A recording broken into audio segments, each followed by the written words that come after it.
வந்த மத்தள சத்தம் தாளம்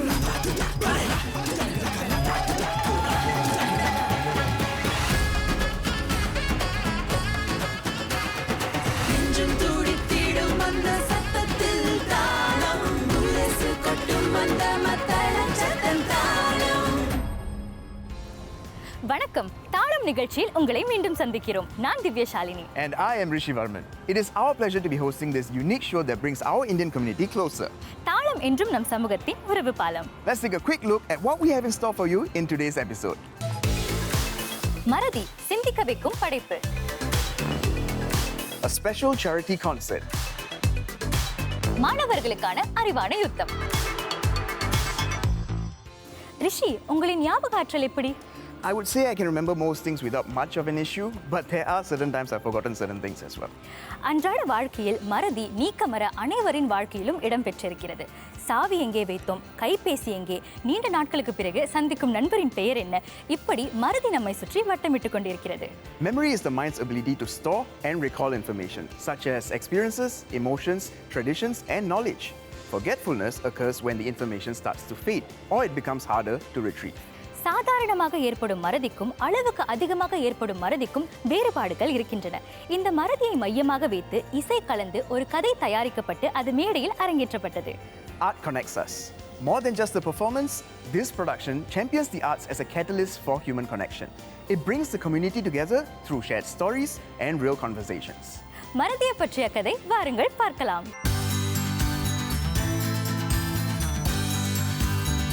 மரபு கலைகளை துணையாக கொண்டு ஒரு சமூக கதையை சொல்லும் முயற்சியில் இறங்கியிருந்தது AK தியேட்டர்ஸ். முதுமையில் ஒருவருக்கு மறதி நோய் வரும்போது குடும்பத்தினர் படும் துயரங்களை பற்றி புரிந்து கொள்வது எந்த அளவுக்கு முக்கியம் என்ற கருத்தை வலியுறுத்த வேண்டும் என்று தயாரிப்பு குழு விரும்பியது. மறதியால் பல்வேறு சிரமங்களை வாழ்க்கையில் சந்திக்கும் முதியவர்களுக்கு குடும்ப உறுப்பினர்களோடு சமூகமும் ஆதரவாக இருப்பதன் முக்கியம் வலியுறுத்தப்பட்டது. எதை மறந்தாலும் மனித நேயத்தை யாரும் மறந்துவிடக் கூடாது என்பதை இந்த படைப்பு எடுத்துச் சொன்னது. டிமென்ஷியா வரவங்களுக்கு எல்லாம் மறந்தாலும் இளமை கால நினைவுகள்லாம் அப்படியே இருக்கும். அப்படி என்ன இளமை கால நினைவுகள் அப்படின்னு நான் நிறைய பேர்கிட்ட கேட்கும்போது அவங்க ஒரு பயாலஜி ப்ரொஃபஸராக இருப்பார். ஆனால் அந்த பயாலஜி நோட்ஸை மறக்க மாட்டாங்க. ஃபார்மசிஸ்டாக இருப்பாங்க. மருந்து கூட சொல்ல தெரியும், ஆனால் மகளோட முகம் மறந்துடும். ஸோ அதெல்லாம் கேட்கும்போது ரொம்ப கவலையாக இருந்தது. இதை உணர்த்தணும். அவங்க வேணுங்கன்னு மறக்கலை, வேணுங்கன்னு அதை செய்யலை. அவங்களுடைய நிலை அப்படிங்கிற போது இது மறதி மட்டும் இல்லை. ஒரு ஸ்பெஷல் நீட்ஸ் குழந்தையை நீங்கள் பார்க்கலாம், உங்கள் வீட்டில் இருக்கலாம், அல்லது ஒரு உடல்நிலை குறைவான ஒருத்தவங்க வீட்டில் இருக்கலாம். ஆல் தே வாண்ட் இஸ் ஒரு அன்பான ஒரு வார்த்தை, எப்படி இருக்கீங்க அப்படின்னு கேட்குற ஒரு விஷயம். இந்த ஒரு மனித உணர்வுகளை கொஞ்சம் நம்ம சுண்டி இழுக்கணும். அதுக்கு நாடகம் ஒரு சிறந்த தளம். மறதி என்பது குடும்பத்தில் இருப்பவர்களுக்கு ஏற்படும் இயல்பான ஒன்று. அதை இளையர்கள் புரிந்து கொண்டு எப்படி பொறுப்போடு கையாள வேண்டும் என்பதை இந்த கலைப்படைப்பு மாறுபட்ட கோணத்தில் காட்டியது. இளையர்களுக்கு விழிப்புணர்வை ஊட்டியது. ஒரு குடும்பம்னா எல்லாருக்கும் பொறுப்புகள் இருக்குது. அதில் இவங்க என்ன பண்ணலாம், இது புரிஞ்சுக்கிட்டாங்கன்னா அந்த குடும்ப பிணைப்பில் ஒரு ஒன்றா சேர்ந்து எந்த பிரச்சனை வந்தாலும் ஒன்றா சேர்ந்து கடந்து போகலாம் அப்படிங்கிற ஒரு விஷயத்த சொல்ல வந்தோம். இந்த கதையில் தாத்தா ஒருவருக்கு மறதி ஏற்படுகிறது. இளமை காலத்தில் அவர் மரபு கலைகளை படைக்கும் கலைஞராக வாழ்ந்தவர். முதுமையால் அவருக்கு மறதி அதிகமாகி விடுகிறது. எதை மறந்தாலும் தான் இளம் வயதில் கற்ற கலைகள் சற்றும் அவரின் நினைவை விட்டு அகலவில்லை. அவருக்குள் நிரம்பி வாழும் அந்த மரபு கலைகள் அவரையும் குடும்பத்தினரையும் மகிழ்ச்சியில் ஆழ்த்துகின்றன. இந்த கதையில அந்த தாத்தா எல்லாத்தையும் மறந்து இருக்காரு. ஸோ அதை மறக்காமல் இருக்கிற அந்த கலைகள், அதாவது அந்த காலத்துலேருந்து வந்த அந்த மரபு கலைகளை ஞாபகம் வச்சிருக்காரு. ஸோ இந்த கலைகளை இதை சார்ந்து இப்படி இந்த கதையோடு சேர்த்து கொண்டு வரனால தான் நமக்கு அந்த அந்த கலைகள் எல்லாம் ரொம்ப உதவியாக இருக்குது. மாணவர்களுக்கு மரபு கலைகள் மீது ஆர்வத்தை ஏற்படுத்த வேண்டும் என்று எடுக்கப்படும் பல முயற்சிகளில் இதுவும் ஒன்று. இதில் பங்கெடுத்த கலைஞர்கள் பாரம்பரிய கலைகளை இந்தியாவிற்கு சென்று கற்றுக்கொண்டனர். கற்ற கலைகளை மற்றவர்களோடு பகிர்ந்து கொண்டதில் கலைஞர்கள் மகிழ்ச்சி அடைந்தனர். இந்த அனுபவம் ரொம்ப அழகான ஒரு அனுபவம். இந்த கதையில் இத்தனை மரபு கலை அந்த மரபு கலைகளை நாங்கள் இத்தனை ஆட்கள் இத்தனை ஸ்டூடெண்ட்ஸ்க்கெலாம் காட்டுறதுல ரொம்ப மகிழ்ச்சியாக இருக்குது. ஒரு கதையை சொல்வதோடு மரபு இசைக்கும் இங்கே முக்கியத்துவம் அளிக்கப்பட்டிருந்தது. நாடகம் முழுவதும் நேரடி இசை வழங்கப்பட்டது. முதன்முறையாக தெருக்கூத்து முழுமையாக பயன்படுத்தப்பட்டிருந்தது. சிங்கப்பூர்லேயே தடவை ஒரு ஃபுல் முழுமையான தெருக்கூத்து பெர்ஃபார்மன்ஸ் போட்டிருக்கோம். சிங்கப்பூரில் இதுக்கு முன்னாடி சில அம்சங்களோட சில திருக்கூத்து இருக்கும், சில விஷயம் மாற்றி வெஸ்டர்னைஸ் பண்ணியிருக்காங்க. ஆனால் இதுதான் முதல் தடவையாக ஒரு முழு தெருக்கூத்து படைப்பு பண்ணியிருக்கோம். அது மட்டும் இல்லாமல் தெருக்கூத்தில் என் பயணம் நான் 12 வயசாக இருக்கும்போது ஆரம்பிச்சிது. அதுலேருந்து கட்டைக்கூத்து சங்கத்தில் போய் கற்றுக்கிட்டு அதுலேருந்து இன்னி வரைக்கும் ஒரு ட்ராவலோடு இன்னைக்கு சிங்கப்பூர் மக்களுக்கு முதல் முறையாக நானும் அந்த தெருக்கூத்து படிச்சிருக்கேன். எனக்கு ரொம்ப பெருமையாக இருக்கு. எனக்கு மரபு கலைகளை கற்றுக்கொண்டு அவற்றை நம் உள்ளூரில் படைக்க வேண்டும் என்று இந்த கலைஞர்கள் கடந்த 10 ஆண்டுகளாக முயற்சி எடுத்து வருகின்றனர். கிராமங்களில் பிரபலமாக விளங்கும் கட்டைக்கூத்து கலை இங்கே படைக்கப்பட்டது. இந்த வாய்ப்பை ஏற்படுத்தி கொடுத்தது ஏகேடி தான். அவங்க 10 வருஷத்துக்கு முன்னாடியே நம்ம சங்கத்துக்கு கட்டைக்கூத்து சங்கத்தை கற்றுக்கினாங்க. ஒரு முறை முயற்சி பண்ணினே இருந்தாங்க. இந்த முறை அது நல்லா நிறைவேறிச்சு. எல்லாருக்கும் நம்மளுடைய சிங்கப்பூர் மக்களுக்கு அது எல்லாருக்கும் கட்டைக்கூத்துன்னு என்ன, தமிழோட பாரம்பரிய கலை, இயல், இசை, நாடகம் 3த்தையும் அடங்கியது தான் கட்டைக்கூத்து. நம் மரபு கலைகளை இளையர்கள் அறிந்து கொள்வதோடு அவற்றை இன்றும் மறந்துவிடக் கூடாது என்ற அக்கறையிலும் இந்த நிகழ்ச்சி படைக்கப்பட்டது. குடும்ப உறுப்பினர்களுக்கு நினைவாற்றல் இழப்பு ஏற்படும் போது அவர்களுக்கு தொடர்ந்து அன்பும் ஆதரவும் கொடுக்க வேண்டும் என்பதை கலை கலந்த கதையாக கொடுத்த படைப்பு மறதி. மறதியை பற்றி புரிந்து கொண்டு இதில் பாதிக்கப்பட்டவர்களுக்கு உதவிக்கரம் நீட்டலாம், பரிவு காட்டலாம். Divya, caring for others is something that we should always remember to do, right? ஆமாம் ரிஷி. Our next story is about a special charity concert that celebrates unity through music and performance in support of a meaningful cause. இலங்கையில் புயலால் பாதிக்கப்பட்ட சுமார் 2 மில்லியனுக்கும் அதிகமான மக்களுக்கு உதவி செய்ய மேற்கொள்ளப்பட்ட நடன நிகழ்ச்சியை பார்க்கவிருக்கிறோம். That story is waiting for you right after this short break. Stay with us.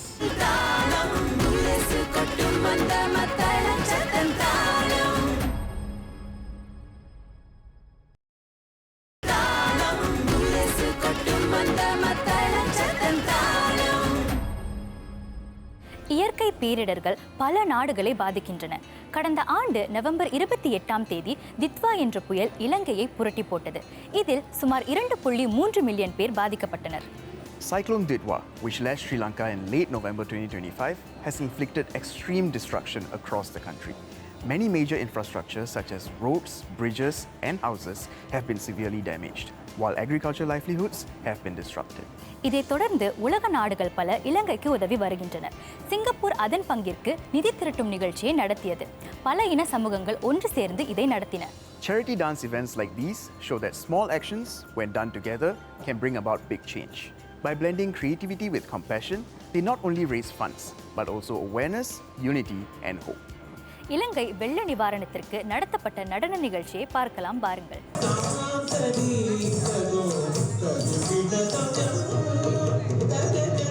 One stage, different art forms, different expressions, yet one shared rhythm brought them together through Dance of Unity Rebuilding Sri Lanka, in support of the Singapore Red Cross, where art helped uplift lives beyond the stage, leaving a mark that extends far beyond the performance. In the wake of Cyclone Ditwa that struck Sri Lanka in late 2025, millions were left facing its aftermath. In response, Dance of Unity Rebuilding Sri Lanka saw several arts organizations across Singapore come together to raise funds for relief efforts, transcending borders to support the Sri Lankan people as they piece their lives back together. The purpose is to bring cultural groups into the social field so that some better things can be done. In this case, to give whatever help we can to the people of Sri Lanka who have been badly affected by slides and floods. So that is the purpose. Secondly, it is also to project Singapore's soft power and to show that we as Singaporeans feel for people outside Singapore when they are having problems.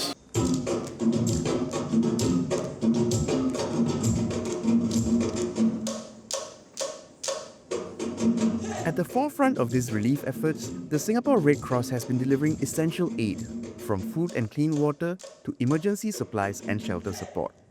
Through the fundraising concert, these efforts were taken a step further to channel efforts into rebuilding the lives of those affected by the cyclone. The Singapore Red Cross has been a long-term partner of humanitarian sector from Sri Lanka. We work very closely with our sister national society, the Sri Lanka Red Cross, with whom we have a very good working relationship, but also with other NGOs in Sri Lanka like the National Children's Education and Benevolence Foundation. In the first phase, we have worked on relief efforts. So the Singapore Red Cross has to date raised about $600,000 for the flood relief efforts in Sri Lanka. We sent a team down early on in December to assess what are the needs going forward. So we have dispersed about $150,000 out of the $600,000. This remainder fund will now go into rebuilding. I think initiatives like this are very, very important because they bring about awareness for such important matters, and so many Sri Lankans are losing their livelihoods and they are getting displaced actually. And when we get to know more about this, we as a community learn and grow, and especially for teenagers like me, we learn more about other world events and how impacted they become. So it's really important for us to raise awareness and come together and support this good cause. And by raising them funds to do so, really spreads a very positive lookout on the globe and just being good citizens in general. So I think it's very, very important to conduct initiatives like this because we really all come together in a good spirit for a really, really good cause.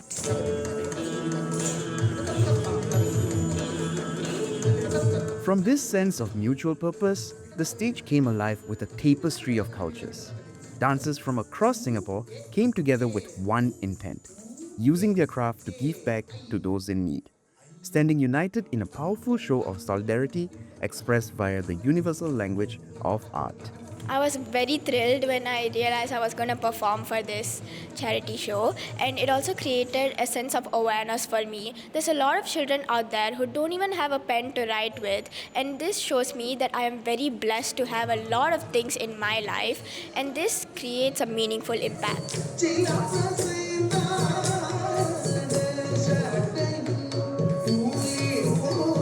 I think it's an amazing opportunity because we come from a first world country like Singapore, so to use our resources to really give back to the society and to our people, I think it's really important. And definitely I think it's an exciting opportunity because we're using arts to give back, so it's a very interesting medium, and arts always has the power to connect people, so I think this is a way to really solidify that thought process. We are fortunate to have 9 dance institutions across Singapore who are going to be performing, and they come from various genres of dance. We have North Indian Kathak, South Indian Bharatanatyam, Sri Lankan Kandyan dance, and Chinese opera. And we're going to have a total of 90 dancers performing, and they're going to perform 14 different performances. In coming together, Dance of Unity Rebuilding Sri Lanka reflected compassion in action. And in that spirit, a simple truth stood clear, that even in small ways, we all have the power to make a difference, across the shores, across the globe.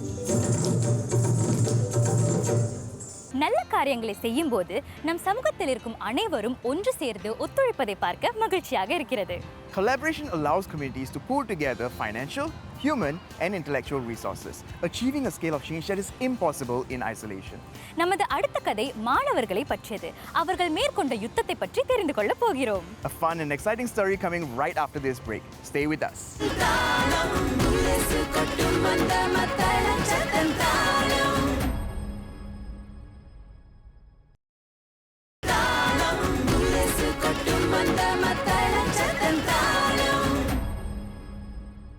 ரிஷி, இளையர்களை போட்டிகள் எந்த அளவுக்கு உற்சாகமடைய செய்யும் என்று தெரியுமா?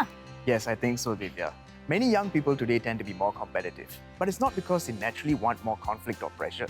It's largely shaped by the world that they're growing up in. They're responding to a fast-paced, high-pressure world. உண்மைதான், உலகம் படு வேகமாக மாறிக்கொண்டிருக்கிறது. இந்த மாற்றங்களுக்கு ஈடு கொடுக்கும்படி இளையர்களை தமிழ் போட்டிக்கு அழைத்து வந்தது சிங்கப்பூர் தேசிய பல்கலைக்கழகம். The NUS Tamil Language Society had organized a vocabulary builder game show called Yutham. participants from secondary schools and university took part in game segments which aimed to strengthen their command of the Tamil language. மாணவர்களின் அந்த யுத்தம் ரசிக்கும்படி இருந்தது. Let the battles begin.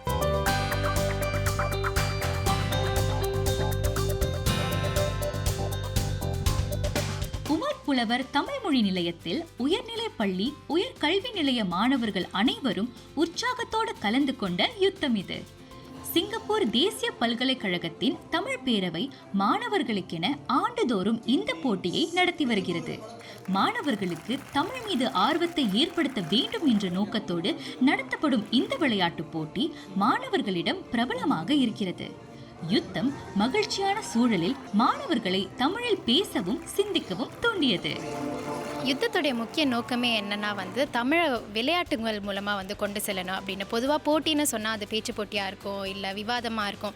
அப்போ இதெல்லாம் வரப்போ நிறையா மாணவர்கள் தயங்குவாங்க, நம்ம நிறையா படிக்கணுமோ, இதை பற்றி நிறையா தெரிஞ்சுக்கணுமோன்னு. ஆனால் இதுவே விளையாட்டாக செஞ்சால் தமிழ் அதிகமாக பேசாதவங்க கூட சரி இந்த விளையாட்டு என்னதான் இருக்குன்னு பார்க்கலாம். அப்போ முடிஞ்ச வரைக்கும் தமிழ் நல்லா பேசுகிறவங்களும் சரி, தமிழ் பேச தயங்குறவங்களும் சரி, எல்லாருமே கலந்துக்கணும், அது சுலபமாக இருக்கணும் அப்படிங்கிற ஒரு நோக்கத்தோடு தான் இதை விளையாட்டுகள் மூலமாக கொண்டு வரும். அப்புறம் இந்த ஃபைனல்ஸில் என்ன பண்ணுறோன்னா ஆடியன்ஸும் தமிழை பற்றி நிறைய தகவல்கள் தெரிஞ்சுக்கணும், சில டிட்பிட்ஸ் தெரிஞ்சுக்கணும் அப்படிங்கிறதுக்காக இந்த ஃபினாலே ஆடியன்ஸோடு நாங்கள் சேர்ந்து பண்ணுவோம். மாணவர்கள் விவேகத்தோடும் புத்தாக்க திறன்களை பயன்படுத்தியும் கேள்விக்கான பதில்களை சொல்ல வேண்டி இருந்தது. சட்டென்று சிந்தித்து பட்டென்று பதில் சொன்ன மாணவர்கள் பாராட்டை பெற்றனர். விளையாட்டுகள் அனைத்தும் மாணவர்களால் எளிதாக புரிந்து கொண்டு பதிலளிக்கும்படி அமைக்கப்பட்டிருந்தது. ஃபைனல்ஸில் 2 விளையாட்டுகளை ஒவ்வொரு அணியும் எதிர்கொள்வாங்க.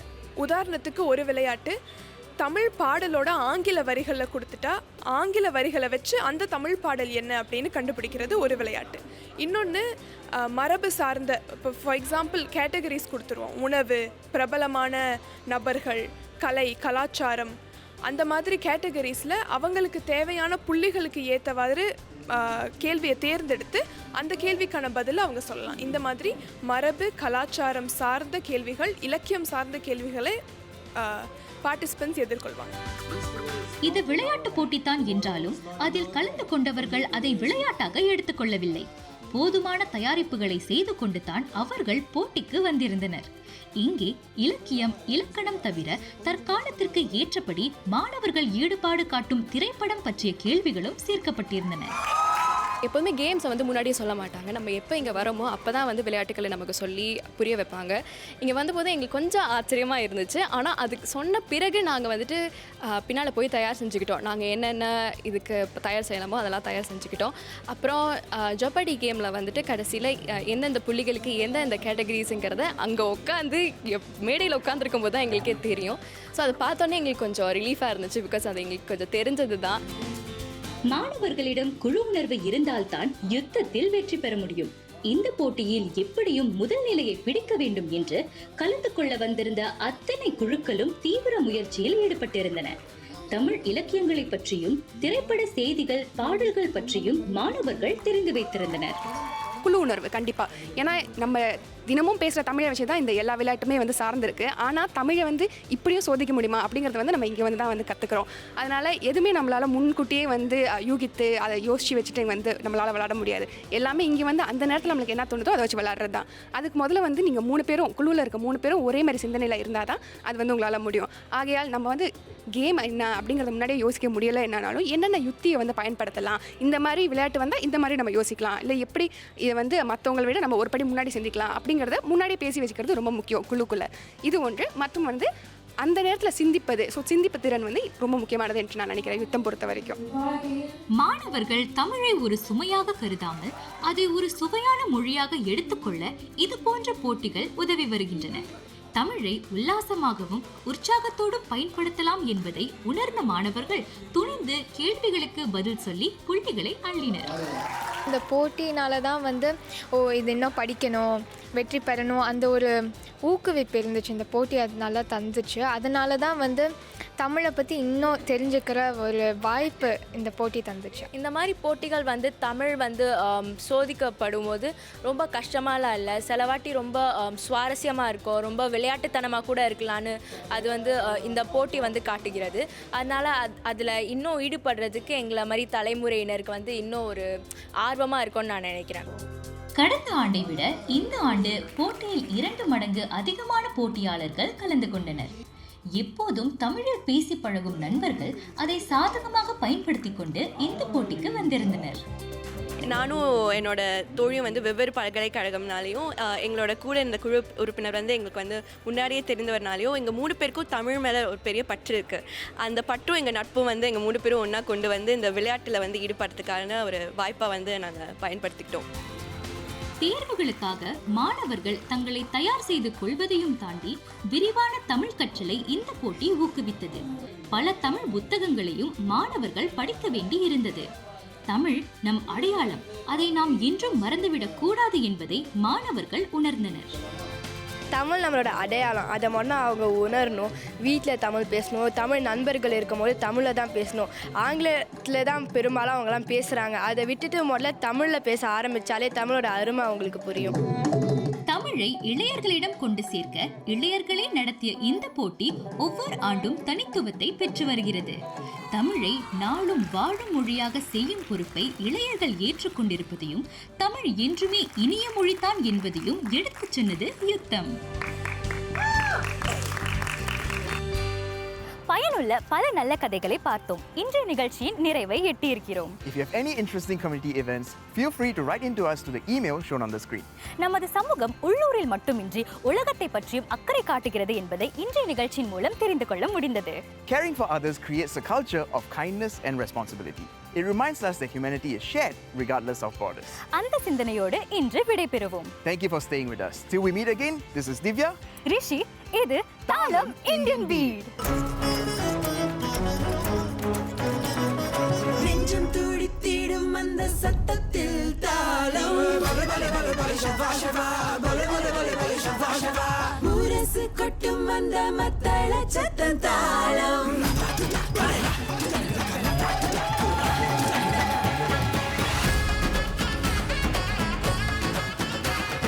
நெஞ்சம்